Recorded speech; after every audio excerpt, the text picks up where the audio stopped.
Allez hop. Bon, du coup, merci les camarades d'être venus à cette petite conférence visio. Je ne vais pas être trop long, comme ça je vais laisser tout de suite la parole à Pierre, qu'on remercie chaleureusement, hein, mais tu te présenteras toi-même, Pierre, si tu veux bien Yes. juste après. Mais voilà, pour dire un peu d'où c'est parti cette question-là. Donc, pour rappel, dans notre feuille de route départementale validée au dernier congrès, on avait la question de réancrer la question de la grève partout. Donc là, on est un peu en train de le faire grandeur nature avec la mobilisation qu'on a depuis début septembre, où la question se pose partout sur la nécessité d'ancrer la grève, avec l'enjeu de la période qui est clair. Si on veut gagner, si on veut vraiment bloquer le pays, ce sera par la grève. Et évidemment, les remontées qu'on a aussi souvent, c'est ah ouais, mais pourquoi c'est difficile, on a du mal à l'ancrer, etc. Et alors l'idée, c'est de commencer des éléments de discussion pour retrouver cette arme essentielle qu'on a, qui est celle de la grève. Et puis des syndicats ont souhaité, du coup, du département, hein, organiser cette conférence visio. Ça appellera d'autres journées, hein, je pense, des demi-journées avec des ateliers, etc. On verra sous quelle forme ça prendra, mais c'était très bien de le faire tout de suite pour que ce soit utile immédiatement après dans nos syndicats, puisque l'enregistrement permettra ça. Donc voilà, pour en discuter et pour parler un peu du contexte, d'où on part, où on en est, les grands conquis qu'on a eus, les formes de grève, etc., on a le plaisir d'avoir Pierre, qui est un camarade de notre CE, mais qui a aussi une autre activité professionnelle. Mais Pierre, je te laisse la parole tout de suite pour te présenter et lancer nos affaires. Donc merci à toi. Non, merci, merci à toi. Tu m'as déjà présenté. Du coup, je suis membre de la CE. Je suis aussi au syndicat de la CGT Rennes 2, de la FERCSUP. Effectivement, j'ai une autre casquette qui est celle de sociologue. Dans le cadre de mes recherches, je travaille sur les questions un peu de conflit au travail, de mobilisation au travail depuis plusieurs années, sous différents angles. Mais voilà, je m'intéresse grosso modo au monde du travail, au conflit, au syndicalisme, dans le cadre de mes recherches. Et du coup, l'idée un peu en discutant avec Mathieu d'aujourd'hui, c'était dans la séquence laquelle la nôtre, et avec la perspective notamment de la semaine prochaine, du 2 octobre et des suites, c'était de réancrer un petit peu la discussion sur les grèves. Et puis, et du coup, c'est un peu dans ce cadre-là et dans cette dynamique-là que s'inscrit un petit peu la présentation un peu d'aujourd'hui. Avec l'idée, donc là, discuter du titre avec Mathieu, comment apprendre à faire grève. Alors, c'est pas du tout ça peut paraître aguicheur comme ça, c'est pas du tout pour délivrer un mode d'emploi ou un kit, des recettes clés en main qui seraient magiques pour construire des grèves gagnantes. En tout cas, je pense qu'il faut se méfier si des gens vous vendent ça, des outils pour gagner des grèves et refaire grève et construire des grèves gagnantes. Mais plutôt, voilà, c'est vraiment une manière d'ouvrir un peu la discussion sur cette question qu'on met à la CGT au cœur de notre syndicalisme de lutte, hein, un élément clé dans la construction du rapport de force, et qui, en fait, pourtant, n'a aujourd'hui, en 2025, pas grand-chose d'évident. Faire grève, on sait tous, dans nos différents secteurs, combien ça peut être compliqué à construire. Et du coup, l'idée, c'est d'avoir un petit temps là. Mathieu, tu me diras si je suis trop long, tu me dis de raccourcir. Enfin, voilà, je vais essayer d'être synthétique, hein, mais bon, voilà, j'ai les défauts aussi du métier d'enseignant-chercheur. Donc, parfois, je parle beaucoup. Mais voilà, avec des questions de où est-ce qu'on en est de la pratique de la grève aujourd'hui dans le monde du travail, quelle place ça joue, le syndicalisme, la CGT en particulier, dans l'organisation des grèves, et quels sont un peu les leviers qu'on peut discuter, imaginer ensemble pour voilà, remettre ce mode d'action qu'est la grève au cœur de notre action et au cœur de nos luttes. Donc, je vais avoir un petit peu différents temps. Je vais essayer de faire un peu simple, mais du coup, premier temps, un peu de partir de la base, un petit peu du constat, quoi. Constat, donc je vais avoir quelques slides, un petit peu quelques diapos comme ça. Et le constat, en fait, de départ, qu'on peut faire, pour se dire les choses entre nous, il est relativement simple à tirer. Euh, il n'étonnera pas grand monde, c'est la perte progressive depuis un certain nombre d'années, voire de décennies, d'une culture de la grève dans le monde du travail. Euh, pour le dire autrement, on fait de moins en moins grève, et ce depuis un certain nombre d'années. Là, je vous ai juste resitué un graphique, alors qui mesure, c'est les indicateurs. Je vais beaucoup présenter un petit peu des données qui sont en fait des données tirées du ministère du Travail. Le ministère du Travail, eh bien, il a un service recherche qui s'appelle la DARES, Et dans ce service recherche du travail, eh bien, il y a des gens, notamment des inspecteurs du travail, mais aussi des sociologues, etc., qui mesurent un petit peu, qui suivent le climat social dans les entreprises. Et notamment qui mesurent un indicateur qui s'appelle les GINT, c'est les journées individuelles non travaillées pour cause de grève en France, et ce depuis assez longtemps. Donc on a des indicateurs, c'est l'indicateur principal qu'on a pour mesurer un peu l'évolution des grèves. Et pas besoin de faire un dessin, si on regarde un petit peu ce graphique-là, que j'espère vous voyez tous, hein, mais il ne faut pas hésiter à me dire s'il y a des bugs dans le diaporama, eh bien, c'est qu'au XXe siècle, il y a eu des gros pics de conflictualité dans le monde du travail, des gros pics de grandes séquences de grèves, avant la Seconde Guerre mondiale, sous le Front populaire, les grèves de 1936, là, elles sont sur le graphique. Après la Seconde Guerre mondiale, période de très forte conflictualité dans le monde du travail. Après 1945, la CGT compte 2 millions d'adhérents. Il y a un très fort ancrage du syndicalisme, des grandes grèves, les grèves de 1947. Et une autre séquence, alors là, plutôt les années 60-70. Donc là, il y a évidemment mai 68 au milieu, mais mai 68, c'est pas juste un épiphénomène qui sortirait de nulle part. C'est une séquence, les années 60-70, dans lesquelles, c'est pareil, il y a un haut niveau de grèves, des grèves très fréquentes dans le monde du travail. Et en revanche, si on regarde là sur le graphique à partir de la fin des années 70, grosso modo, on a un lent déclin relativement continu. Là, le graphique que je vous ai mis, il s'arrête au moment de 2005, mais en fait, cette courbe, elle continue grosso modo le même trajet en s'approchant progressivement d'un seuil relativement bas. Donc, tout ça pour dire que le nombre de grèves en tendance, alors, voilà, il a quand même très largement diminué dans le monde du travail ces dernières années. Faire grève, ça n'a plus grand-chose d'évident à tout un ensemble d'endroits. Si on cherche à affiner ce constat, deuxième chose, ce qu'on peut dire, c'est que la conflictualité dans le monde du travail, elle n'a pas disparu, pas du tout, mais elle prend souvent d'autres formes. Là, le ministère du Travail, ce que je vous montrais dans le graphique d'avant, il mesure ce GINT, ces journées individuelles non travaillées. Eh bien, ce que montrent un peu les sociologues qui travaillent sur ces questions, c'est qu'en fait, toujours des conflits dans le monde du travail, mais la forme de la grève longue de plusieurs jours, par exemple, c'est quelque chose qui a très très fortement décliné au profit de modes d'action plus ponctuels, par exemple des débrayages d'une heure, de 2 heures, qui au final font que, si on mesure des GINT, eh ben, des journées en journées individuelles non travaillées, ben, il y en a beaucoup moins. Quand même des conflits, mais ils sont beaucoup moins longs, etc. Et donc, ben, au final, ça donne une sensation d'atténuation de la conflictualité. Et pour autant, donc d'autres formes de conflits, dans le même ordre d'idée, ce qu'on peut dire, c'est que dans les grands mouvements interpro, 2023 par exemple, mais aussi 2010 avant, 2016, loi travail, eh bien, la grève, ça n'occupe plus une place du tout centrale.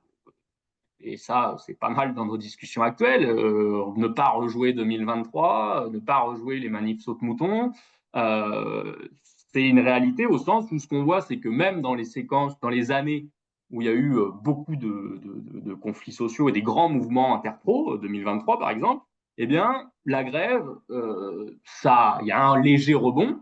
Il y a plus de grèves que d'habitude, que dans les années où il n'y a pas de grands conflits sociaux, mais c'est pas du tout significatif, très très notable. Là, autre graphique que j'ai mis sur le diapo, c'est toujours le ministère du Travail. Hein.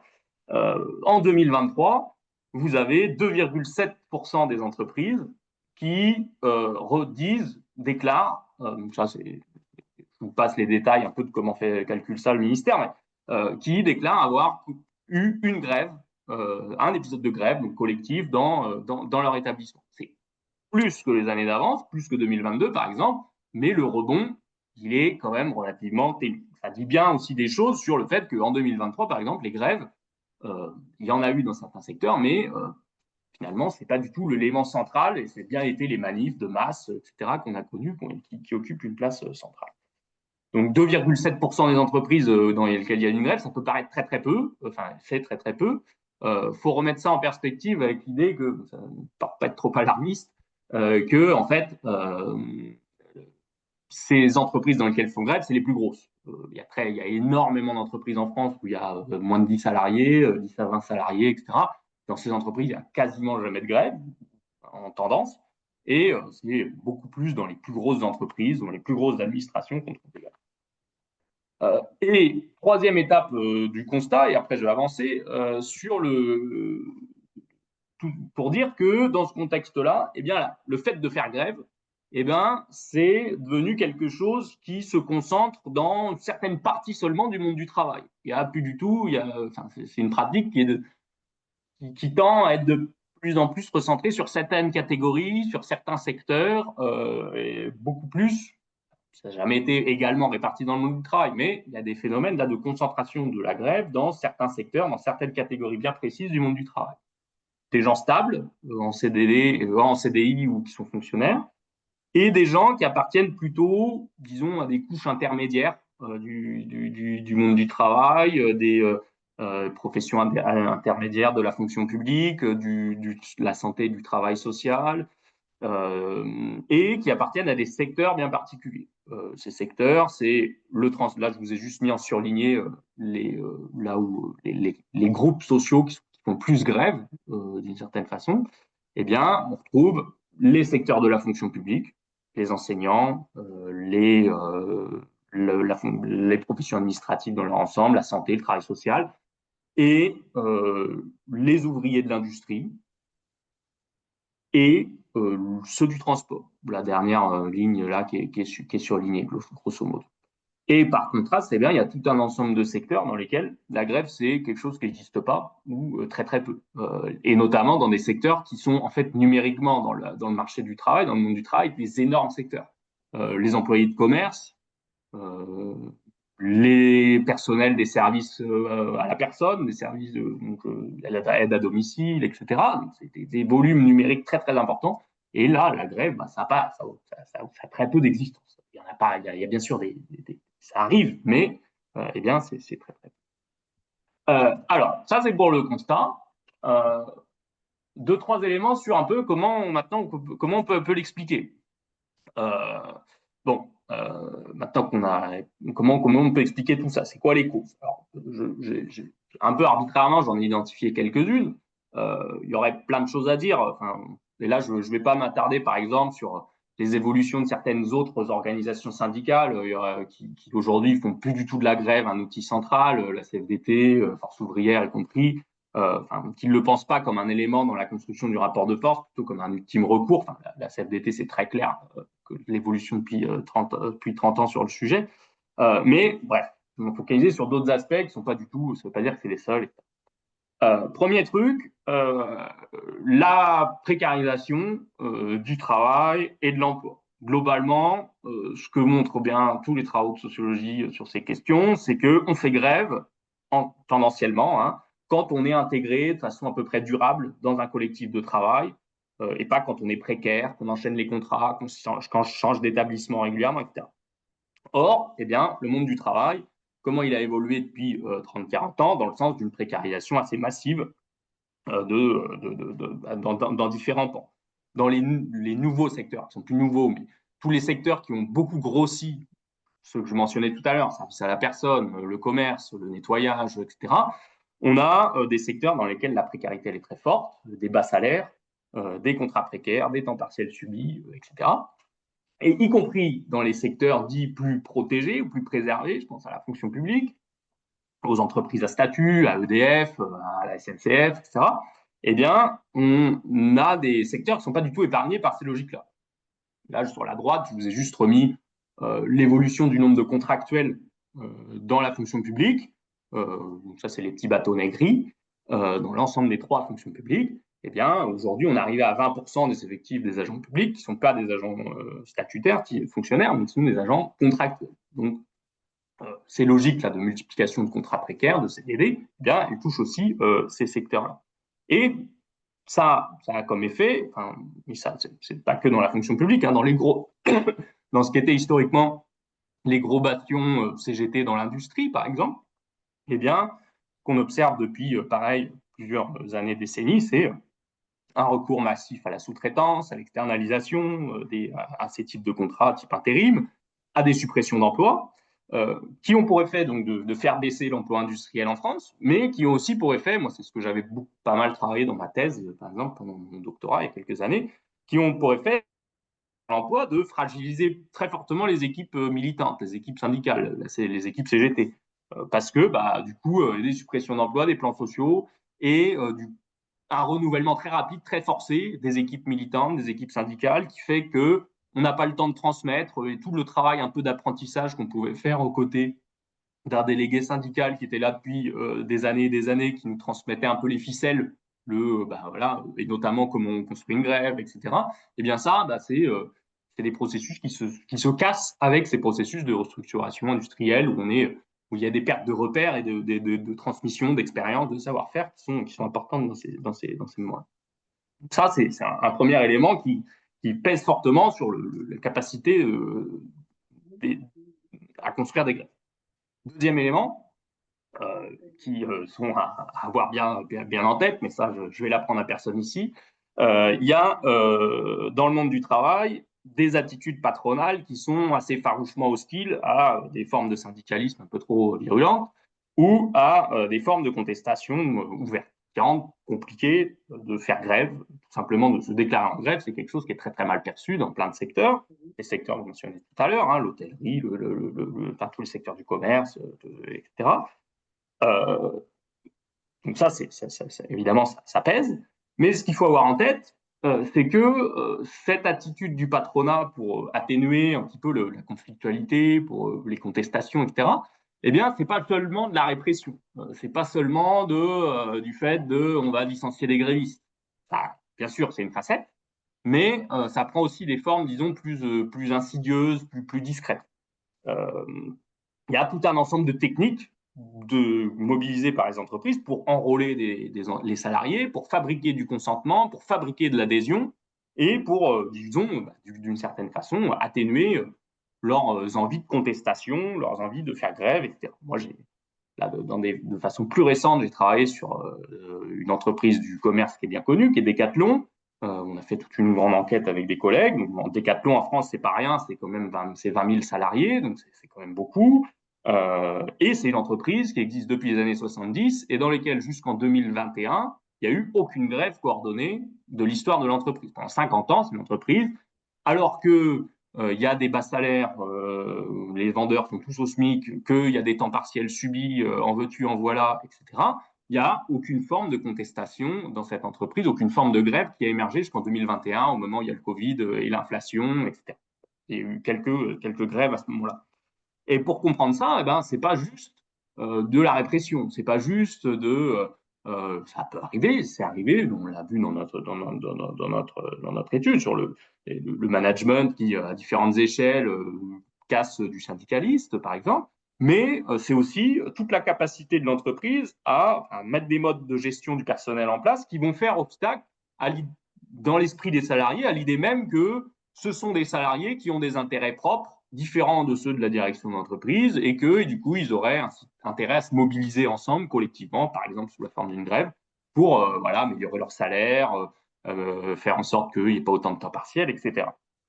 Et ben, du coup, ça, Decathlon, c'est l'emblème même de cette entreprise qui arrive à fabriquer une identité d'entreprise, une culture d'entreprise. Chacun est encouragé à être son propre patron, pas du tout un salarié. Il faut prendre des initiatives, il faut être autonome, on n'est pas du tout là enfin, il y a vraiment cette culture-là et tout un ensemble d'événements du quotidien. Là, je vous ai remis autour du sport, mais aussi, par exemple, à des nettoyages organisés par les salariés dans l'espace public. C'est la petite photo qui est sur la droite, là, qui encourage un peu la diffusion de l'idée qu'on est toute une communauté d'entreprises harmonieuse, soudée, et qu'il n'y a pas du tout des intérêts différents à l'intérieur entre salariés, patrons, etc. Donc, tout ça pour dire que l'attitude du patronat, elle fait obstacle à l'émergence de cette culture de classe, cette conscience de classe, et du coup, à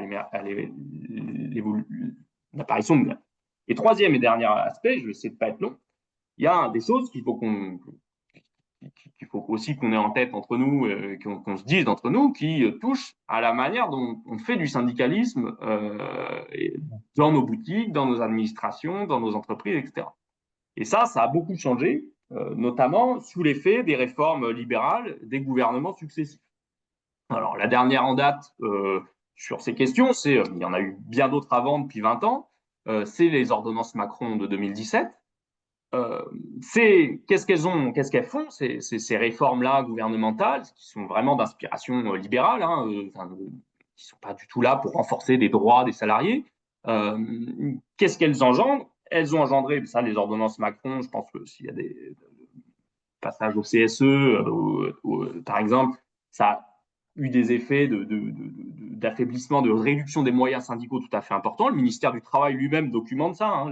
Dans les grandes entreprises, il y a 25% de moins de représentants du personnel avec le passage au CSE. Donc, il n'y a plus de CHSCT, mais en plus, il y a moins d'élus d'une manière générale, donc il y a moins de mandats, moins de ressources, etc. Mais surtout aussi, ce que ça engendre, ces ordonnances, c'est, disons, là, c'est un petit peu l'esprit du petit extrait d'entretien qui est avec un délégué syndical d'un groupe d'assurance, là. Ça favorise une forme d'action syndicale, enfin, une forme de syndicalisme qui se déploie surtout dans l'entreprise et surtout dans les canaux ce qu'on appelle un peu rapidement, enfin, en tout cas dans les termes du patron souvent, le dialogue social, donc le CSE, les négos d'entreprise, etc. Et avec une tentative, mais qui est très conscientisée par le pouvoir, et auquel certains syndicats, par exemple la CFDT, pour pas la nommer, adhéraient jusqu'à il y a peu. En tout cas, ils n'étaient pas contre les ordonnances Macron, par exemple, qui conduisent à enfermer du coup les syndicalistes dans des tâches de représentation, dans des instances, dans des réunions chronophages qui absorbent de l'énergie et qui rendent compliqué un travail de terrain, un travail de proximité au contact des salariés. Et ça, y compris, c'est des problématiques qui touchent y compris la CGT. Dans ce contexte, là où il y a eu beaucoup ces pertes de repères, ces pertes d'expérience là que je mentionnais tout à l'heure. Face à ça, sur quoi on peut s'appuyer? Alors, ça peut paraître un petit peu compliqué, donc face à tous ces obstacles, sur lesquels, par ailleurs, on n'a pas la main pour peser dans les médias, annuler les ordonnances, ça on le revendique, mais c'est réinstaurer des CHSCT, etc., mais on n'a pas la main tout de suite. Alors, dans ce contexte-là, comment on peut... Un élément principal et un élément, à mon avis, sur lequel il faut qu'on travaille et sur lequel, qui est un élément positif sur lequel il faut qu'on s'appuie, c'est quelque chose que j'ai résumé un peu de la façon suivante, c'est l'idée qu'il n'y a pas de grève sans syndicat. Autrement dit, les grèves, elles émergent dans le monde du travail, quel que ce secteur que ce soit, à partir du moment où il y a un travail d'organisation et où il y a un travail d'accompagnement qui est mené par justement une organisation qui est le syndicat et bien souvent qui est le syndicat CGT. Donc, quand je dis qu'il n'y a pas de grève sans syndicat, ce n'est pas du tout des trucs juridiques. Par exemple, dans la fonction publique, il faut qu'il y ait un préavis déposé par une OS pour que les salariés aient le droit de se mettre en grève. Ce que je veux dire surtout, c'est que le déclenchement d'une grève, les grèves, elles n'apparaissent pas dans le monde du travail de façon spontanée. C'est pas parce qu'il y a des mécontentements à différents endroits qu'il y a des grèves. Ça peut arriver qu'il y a des grèves qui débordent les organisations syndicales qui s'organisent à l'écart d'elles-mêmes. On en a pas mal parlé ces dernières années. Je sais pas, je pense à la SNCF. Ça fait un peu du bruit médiatique, ces grèves. Là, dans le prolongement des Gilets jaunes, des grèves qui émergeraient à l'écart des syndicats, sans syndicats. Mais dans les faits, en fait, c'est pas du tout ça une tendance majoritaire. Il y a faut se méfier comme les économistes qui vous disent qu'il y a des grandes lois qui organisent le monde, ou faut se méfier des sociologues qui vous diraient qu'il y a des grandes lois sociologiques qui peuvent s'appliquer, mais pour le coup, ça marche relativement bien. Si on regarde les études statistiques, c'est encore un graphique que je vous ai mis, il y a beaucoup plus de grèves dans les établissements dans lesquels il y a une présence syndicale. C'est le sens du graphique là, que je vous ai mis sur la gauche. Eh bien, là où il y a une présence syndicale, il y a beaucoup plus de conflits qui impliquent des grèves. Il peut y en avoir dans des entreprises où il n'y a pas de représentants du personnel. Il peut y en avoir dans les entreprises où il y a seulement des représentants du personnel sans étiquette, qui ne sont pas affiliés à une OS. Mais en fait, dès qu'il y a une présence syndicale, il y a beaucoup plus. Donc ça marche bien statistiquement. Dès qu'il y a une présence syndicale, il y a des grèves. Ce que montre un petit peu, ça c'est les études plus statistiques, mais ce que montrent toutes les études un petit peu plus centrées sur des grèves précises, là j'ai pris le cas par exemple des femmes de chambre de l'Ibis Batignolles, avec la figure de Rachel Keke, peut-être que vous situez, qui est maintenant députée LFI à l'Assemblée, eh bien, c'est que la présence d'un syndicat, c'est complètement décisif pour l'entrée dans une grève. C'est ce qui va permettre de donner un sens à des mécontentements, en les traduisant dans des revendications précises, claires. Syndicat qui va permettre d'informer les salariés sur leurs droits, c'est lui aussi qui va un peu faire lever les doutes sur les hésitations à l'heure de passer à l'action, parce qu'on fournit des ressources, du matériel militant, il y a un rôle très, très, très, très fort là. Et ça, c'est un peu une constante, et ce que montre bien la sociologie sur ces questions, c'est qu'en fait, c'est pas parce qu'il y a des mécontentements dans le monde du travail, des gens qui sont pas contents de l'exploitation du patron, etc., que va y avoir une mobilisation. C'est parce qu'il y a des organisations qui sont capables de mettre en place des ressources, des savoir-faire, de mettre en forme ces mécontentements, que va émerger une mobilisation. Donc là-dedans, en fait, ça pour dire que pour faire grève, il n'y a pas meilleur outil que le syndicalisme et il n'y a pas meilleur outil, en particulier, que la CGT. Le meilleur outil pour construire des grèves, c'est de faire du syndicalisme, ça tombe. Et donc, là-dessus, si on part de ce principe-là, de ce point d'appui sur lequel on peut se reposer, je terminerai peut-être en mentionnant un peu trois choses, trois chantiers peut-être, alors qui me semblent importants pour travailler aujourd'hui cette question de la grève et essayer de reconstruire une culture un petit peu de la grève. Donc, je ne vais pas être trop long parce que c'est justement ce point-là qui me semble qui doit faire l'objet de discussions et sur lesquels il faut construire un peu collectivement. Premier point, première chose, il me semble que faut d'abord un petit peu reconnaître, enfin, en partant de cette idée que la grève, c'est pas du tout une évidence dans le monde du travail, que j'ai essayé de vous montrer, dans tout un ensemble de pans du monde du travail, je pense qu'un un chantier important, c'est de recréer par exemple des espaces d'échange, de discussion comme celui-ci, mais pas comme d'autres, de très concrètement comment on construit des grèves, comment on l'aborde avec les salariés, à quel moment on aborde la question de la grève avec des salariés, qu'est-ce qui fait que ça marche, ou qu'est-ce qui fait que ça ne prend pas à des moments, comment on l'ancre dans le temps. Je dis ça, ça peut paraître un peu bête, mais en fait, je crois que parfois à la CGT, on est un petit peu empêtré dans une sorte de vision un peu enchantée de la grève, en se disant que nous, on est un syndicat de lutte et que forcément, la grève, par conséquent, c'est un peu quelque chose d'intuitif ou que tout bon militant, il aurait ça dans le sang. Sauf qu'en fait, construire des grèves, c'est pas du tout quelque chose d'évident, et ça l'est de moins en moins, ce que j'essaie de vous dire. C'est pas quelque chose qui va de soi, et donc ça implique des formes d'apprentissage. C'est comment on construit des grèves, il faut échanger sur quelle technique on utilise, à quel moment on en parle, comment on la construit, et bref, en gros, ça s'apprend. Enfin, c'est un peu le sens du titre, peut-être, en fait, de l'intervention d'aujourd'hui, c'est que je pense que parfois on manque d'espace de discussion sur concrètement les pratiques de la grève, comment on l'a fait, comment on l'a construit. Ça, c'est pas toujours des choses dans le quotidien, là, dans nos discussions qu'on a. Et je trouve que ce serait important, enfin, c'est important de réfléchir à comment on échange autour de la grève.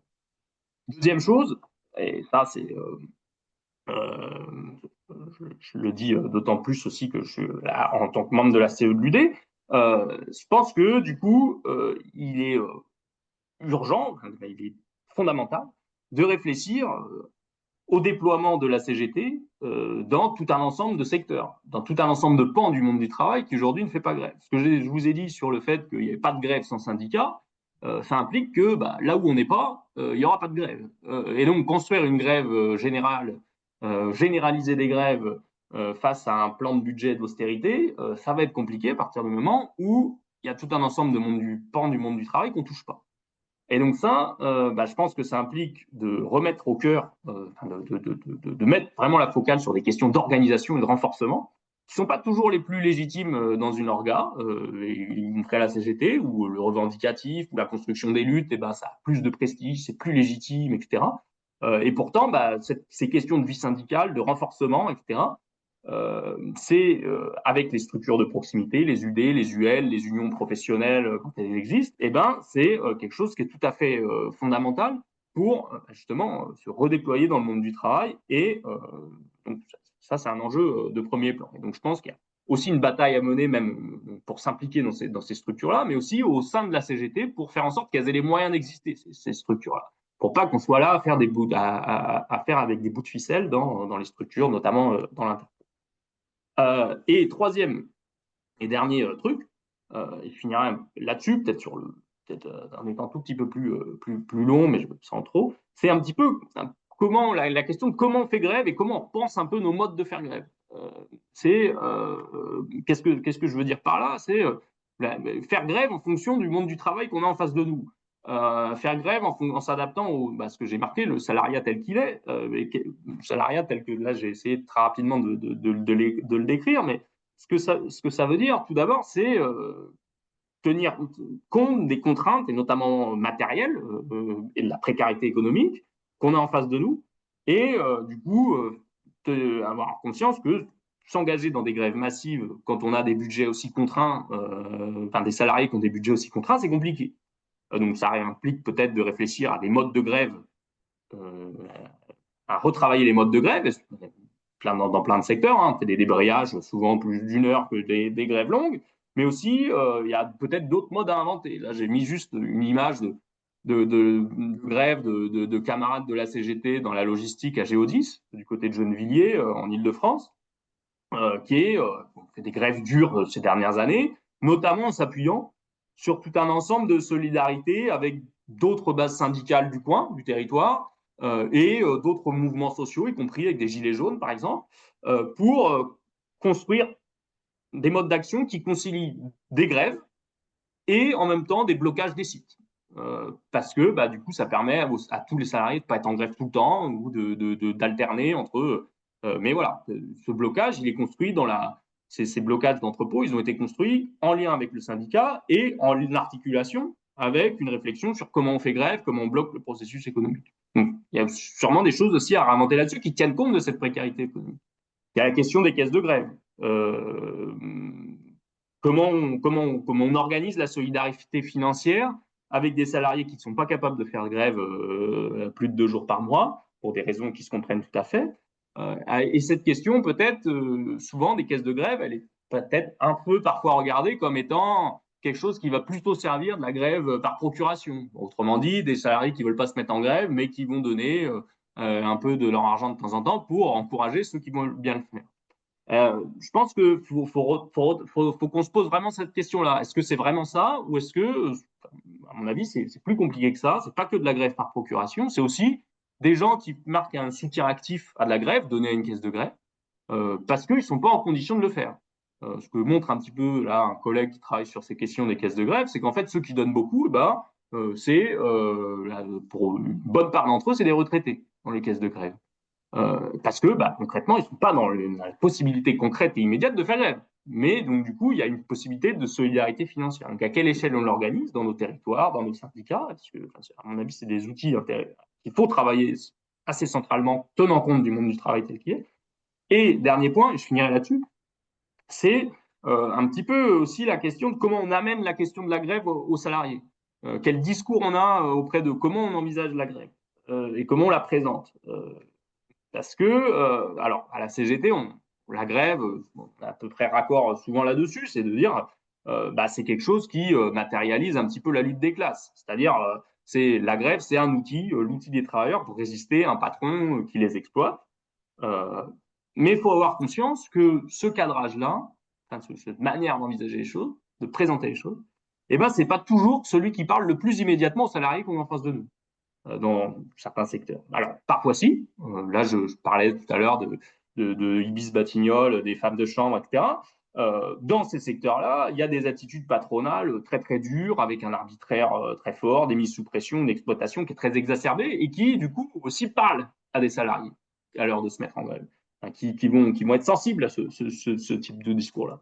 Mais il y a d'autres secteurs dans lesquels, je parlais de Decathlon tout à l'heure, c'est pas forcément ce cadre-là qui va leur parler le plus immédiatement. Si vous parlez à des salariés de Decathlon de dire maintenant c'est l'affrontement classe contre classe, il y a une entreprise avec un patron et nous on a nos intérêts de salariés, ça ne matche pas tout de suite avec la culture d'entreprise des salariés. Ça ne veut pas dire qu'il n'y a pas quelque chose à construire, mais par contre, c'est pas forcément avec ce discours-là que vous allez plus les embrayer, que vous allez plus les embarquer.